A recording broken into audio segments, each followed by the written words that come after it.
Spirituality means to me, I think, is very personal to each person. In a way, it's different to how people view religion, and you can interpret it however you want to. Everyone's idea of spirituality is completely different, and I think that's one of the things that I like so much about it is there's no one telling you that you need to believe this or you need to believe that. You can kind of interpret it however you want to, as opposed to kind of with religion. There's no book that you have to read from. It's really helped me to be able to deal with and handle. There's nothing telling you what it is that you need to believe in, and it's very personable to you and your own experience. Things in my life that, everyone kind of needs something to believe in. I think sometimes a little bit of guidance maybe from someone that isn't telling you what to do, but you can interpret things however you want to.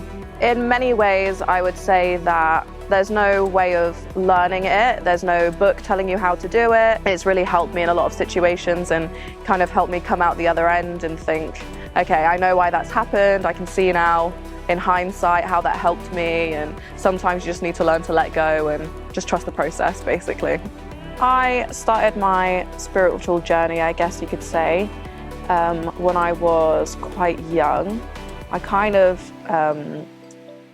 had my family to kind of thank for that, as I was brought up religious, but I never really fully took on Christianity, basically. I always had to question it. Something didn't really feel right in some ways.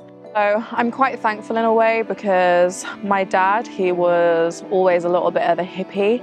He had kind of this take on life that was very relaxed, and he basically told me that, as long as you're happy, that's all that's important, really.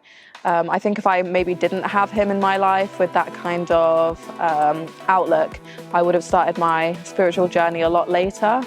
But he always just told me that basically, you don't need a really good job, you don't need to have loads of money. I mean, if that's what you wanted to do, then that's absolutely fine. But yeah, he never put any pressure on me to conform to kind of social norms.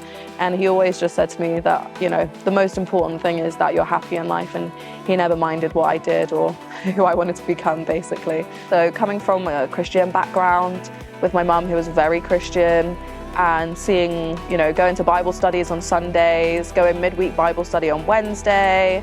We go to our friend's house on Saturdays, and it's not that it wasn't good. I think I'm very thankful that I had certain aspects of Christianity to grow up with, as it does teach you good morals. But part of me just never resonated with it. And I think having both sides to compare to, having this kind of strict belief system, you have to follow the Bible, you need to believe this, if you don't, then you're going to hell. And then the other side, which is very much, you can live your life however you want to, and sometimes it's okay just to not stress the small things, and no one really has all of the answers. So it helped me to make my own opinion of it, translate it into my own life, and I've kind of pulled aspects from different belief systems into my own belief system, basically.